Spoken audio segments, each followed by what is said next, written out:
Welcome to flight training. I'm your instructor, Captain Molina, but you can just call me Jess.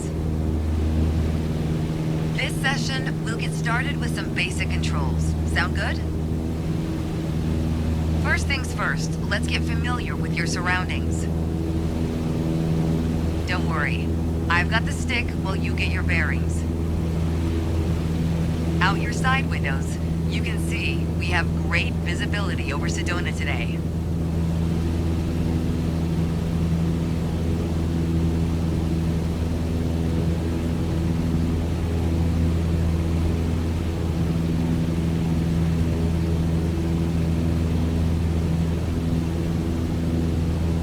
This is Red Rock territory. Beautiful, isn't it?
Spot the Sedona Airport. The runway should be a pretty easy landmark to find.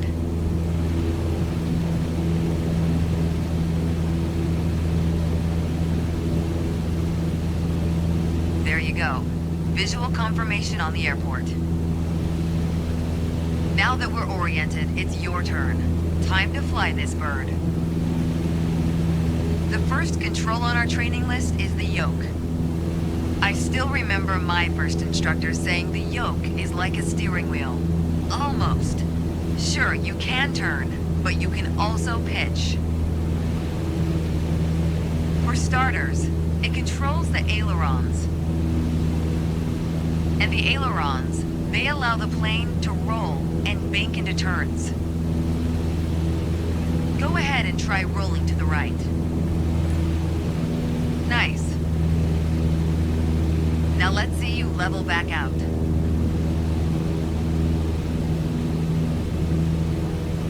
Good. Of course, the yoke also controls the elevator. And the elevator affects the plane's pitch, right? Pull back on the stick, the plane starts to climb. Give it a shot. The most valuable things in aviation are speed and altitude. But notice, when you're pitching up, your speed is decreasing. You could add more power. Or for now, let's just pitch down. Just like that, your speed's picking up again as the nose pitches down. As you level back out, let's talk about another control, the rudders at your feet. Rudder pedals control the aircraft's side-to-side movement, also known as yaw. On the ground, those pedals are going to steer the plane left or right. Up here, they properly align us during turns. Try them out and watch the plane's nose skew to either side. Simple enough, right? Before we go on, let's bring the plane back to straight-up flight. Make sure your dashboard is aligned 3 to 4 inches below the horizon for a cruise attitude. Okay, the last thing we're gonna cover now is the throttle. If you have the need for speed, then the throttle's for you. Full control over the power output of the engine. Let's see what happens when you cut all the power.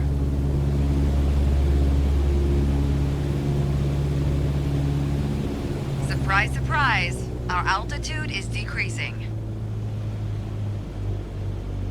This might be a good time for a piloting PSA. Always keep an eye on your surroundings, because nobody likes a low-flying duck. All right, let's go ahead and throttle back up. There you go. Speed is increasing, and as long as we maintain the same attitude, our altitude will keep climbing too. You're really getting the hang of your controls. Before long, you won't even need a co-pilot. Until then, if you want help with the radio or checklists or simply flying the plane, I'll be here. You can pass me the controls when you're ready to finish your session, or keep flying. It is a great day after all.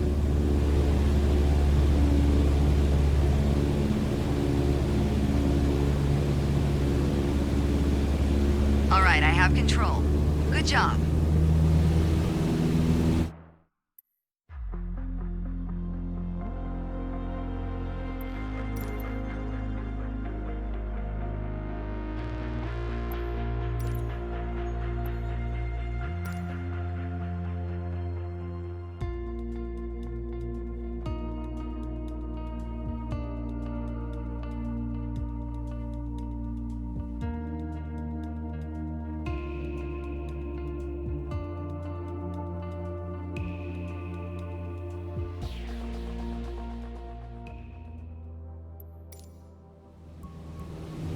Today we're talking about attitudes of flight, how your plane is oriented relative to the horizon.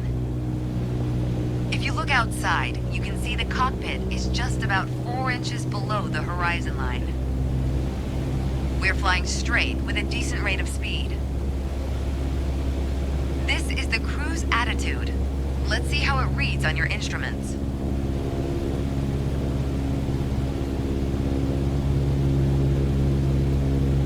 Take a look at the attitude indicator. As the name implies, it shows your current attitude. The white line is the horizon, with the sky above and the ground below. That orange element in the middle, aligned with the horizon, that's your plane. Just like we saw outside, our current attitude reads pretty much straight and level. Okay, now let's see how much power the engine's generating. Check your tachometer.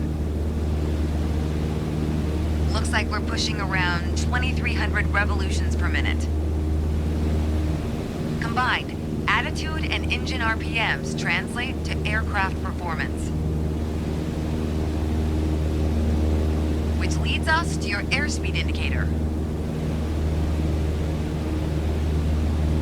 Now, last but not least, check your altimeter. To figure out your altitude, you always want to read the small needle first. That's how many thousands of feet up you are. Then on to the big needle for the hundreds. With our current attitude and power output, we're holding a speed of 90 knots and a stable altitude of 6,000 feet. But that's about to change. Take the stick when you're ready.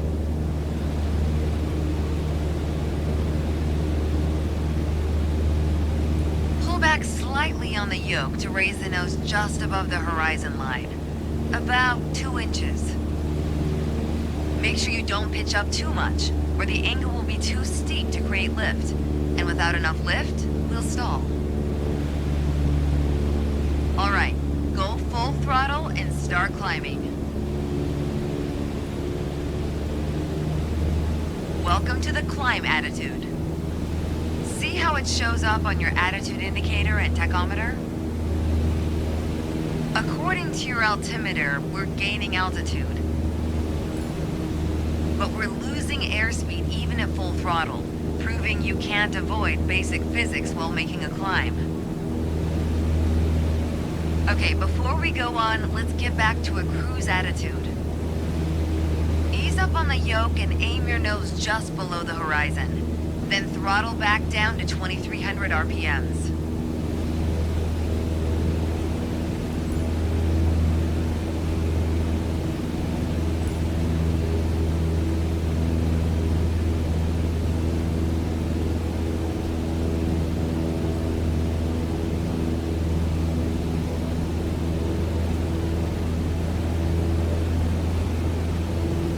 Up on the yoke and aim your nose just below the horizon. Then throttle back down to 2300 RPMs.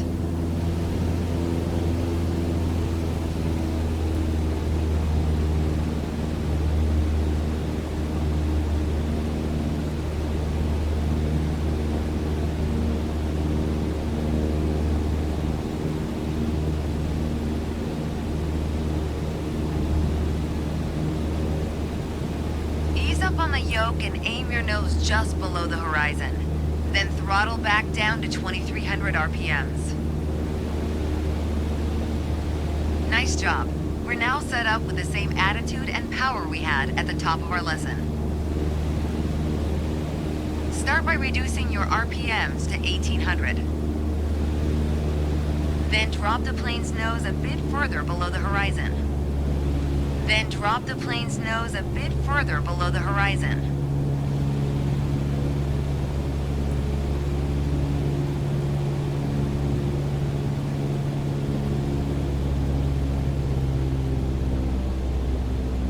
As expected, with a nose down attitude, our altitude is decreasing, while our speed is picking up. Why don't you get us back to a cruise attitude, and we'll hit the last part of our lesson.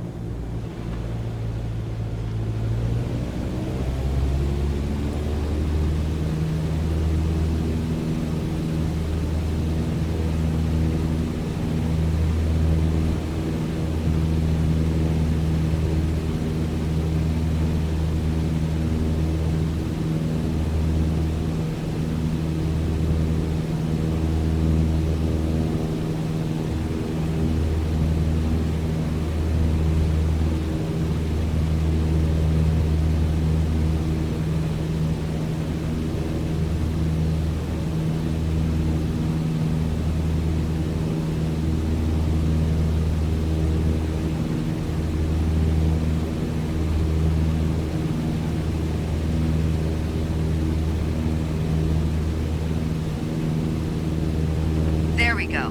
Now that we know how to cruise, climb, and descend, let's talk about the turn attitude. Gently pull the yoke left or right to start rolling the plane.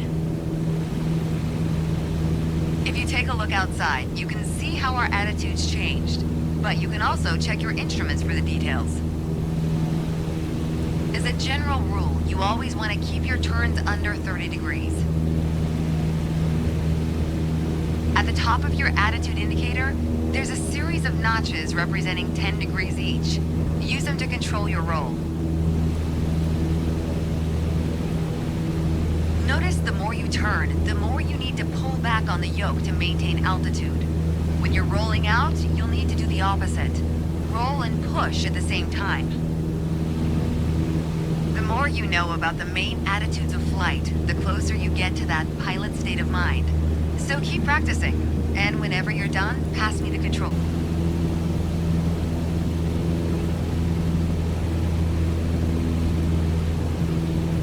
Thanks, I've got control now. Well done.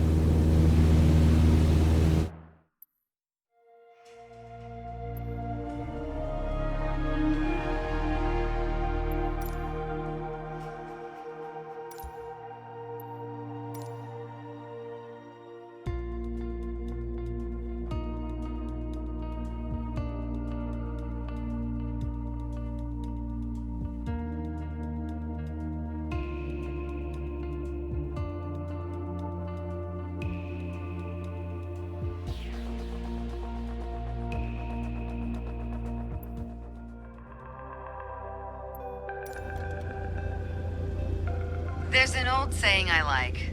A mile of road will take you a mile. A mile of runway will take you anywhere. Taking off isn't hard, but there are a few key points to remember. First, we always take off into the wind, which won't be an issue on a calm day like today. Second, before we enter a runway, we always make sure it's clear. Everything looks good, no cross traffic. Go ahead and taxi into position. The rudder pedals should make steering the plane pretty easy.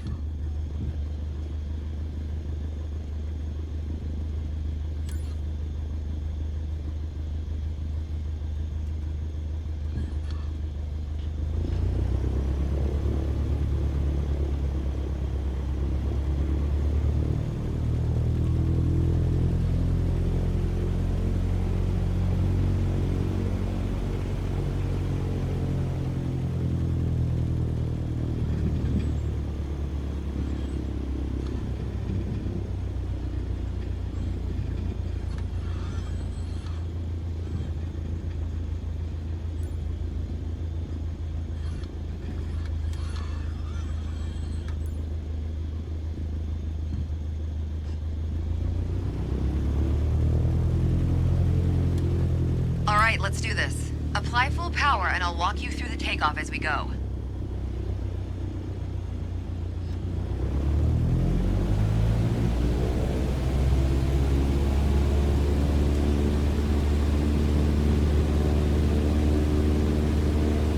Use your rudders to stay on the center line and keep pushing power until you reach 55 knots.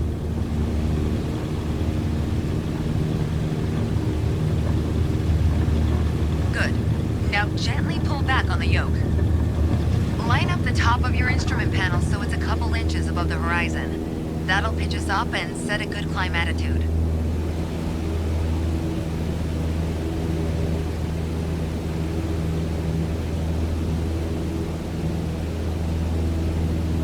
And we're airborne. Focus on flying straight. Use your rudders to keep the runway heading of 210 degrees. Maintain 75 knots, and we'll reach our target altitude of 5,500 feet in no time.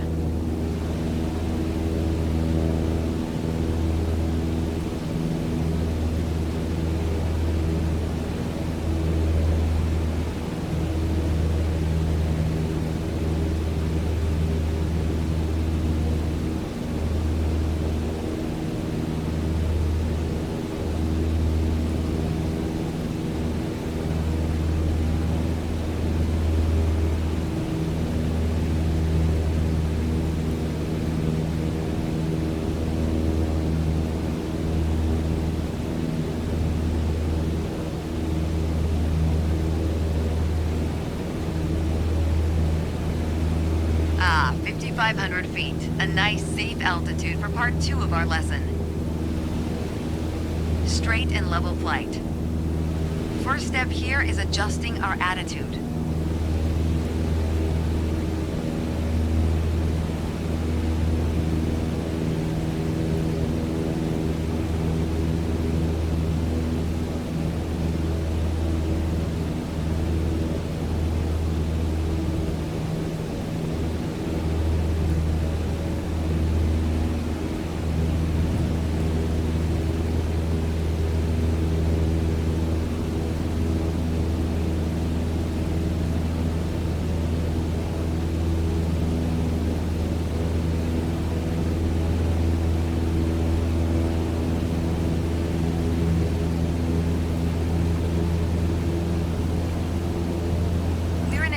Attitude, pushing max power.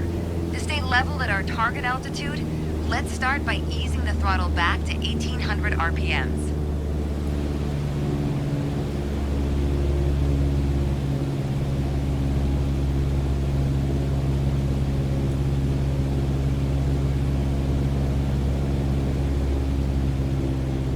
You probably noticed, to maintain altitude, you need to pitch the nose up. You could just keep pulling on the yoke to hold steady, but that's not really a precise means of control. Probably better to adjust your trim wheel until you don't need to push or pull on the yoke. Drag the trim down when you need to set the nose up. Drag it up to set the nose down. Try adding trim to keep us at 5,500 feet without increasing throttle. If If you feel our pitch slipping and need to get back to the proper attitude, don't worry. Just pull on the yoke, then dial in the right trim.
taught, when you adjust the trim, you make rough changes at first to remove pressure on the yoke, then small adjustments to find the perfect setting to keep your desired attitude.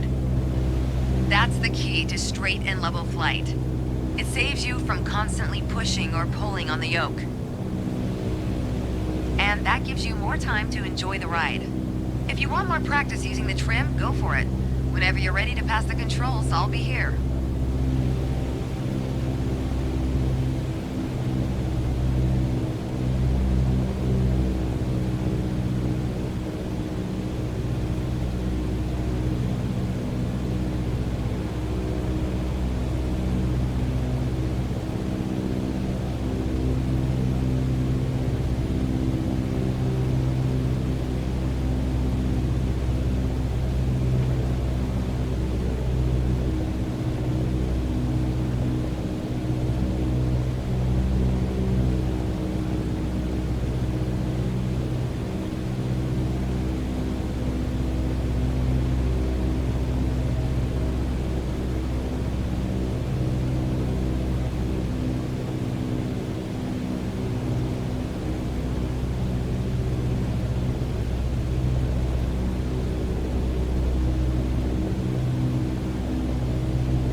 enjoyed the lesson.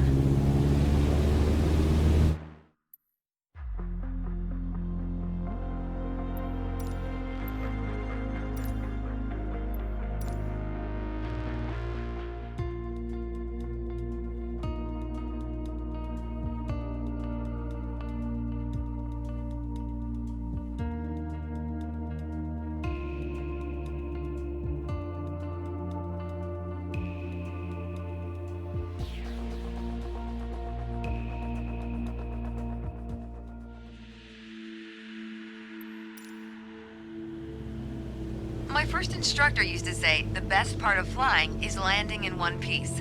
The man was a terminal pessimist, but he wasn't wrong. Today, you're in charge of bringing us in for a safe landing. We've got clearance for a straight-in approach, so we don't have to complete the standard traffic pattern. And I've already set us up in landing configuration at 65 knots with 10 degrees of flaps and idle power. We're on the glide slope now. Maintain speed around 65 knots. Change your pitch if you need to, and keep your aim point on the runway number. When you're targeting the runway number, you want to keep it steady in your sights. If it looks like the number's moving up in your windscreen, you're coming in low. You'll need to add a bit more throttle to get back on the slope. If it looks like the number's moving down in your windscreen, well, then you're too high.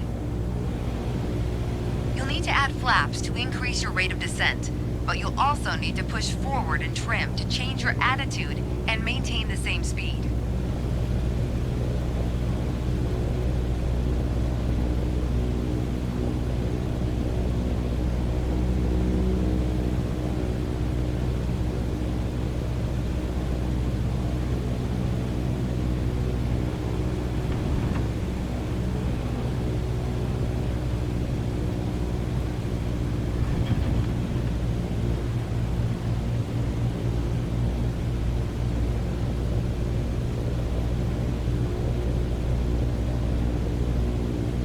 SOP dictates we go around and try our approach again. Don't worry, you'll get it with practice.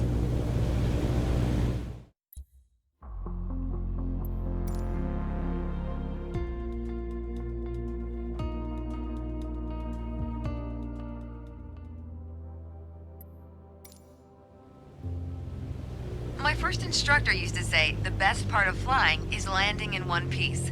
The man was a terminal pessimist, but he wasn't wrong. Today, you're in charge of bringing us in for a safe landing.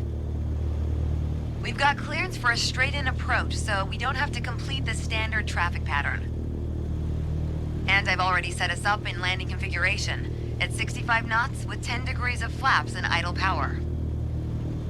We're on the glide slope now. Maintain speed around 65 knots. Change your pitch if you need to, and keep your aim point on the runway number. When you're targeting the runway number, you want to keep it steady in your sights. If it looks like the number's moving up in your windscreen, you're coming in low. You'll need to add a bit more throttle to get back on the slope. If it looks like the number's moving down in your windscreen, well, then you're too high. You'll need to add flaps to increase your rate of descent, but you'll also need to push forward and trim to change your attitude and maintain the same speed.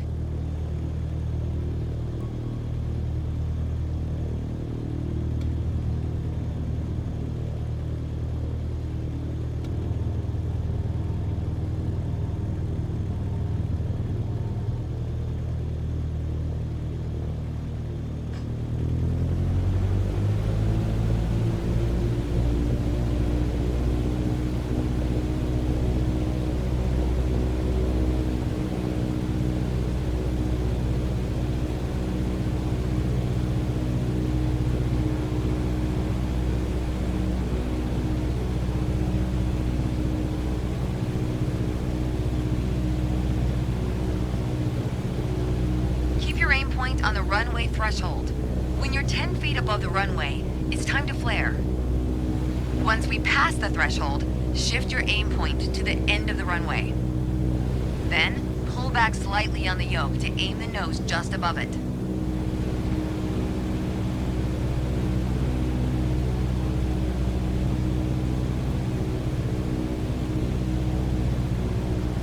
Okay, we're past the threshold. Start the flare.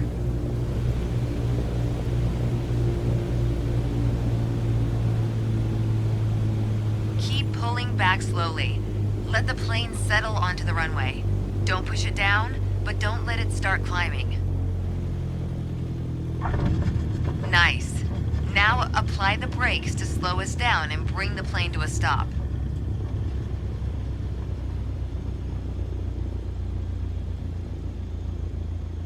Great job. As they say, any landing you can walk away from is a good landing. But if you can use the plane the next day, it's outstanding. Landings can be hard, even for seasoned pilots. Trust me, don't hesitate to practice. After all, that's what we're here for, right?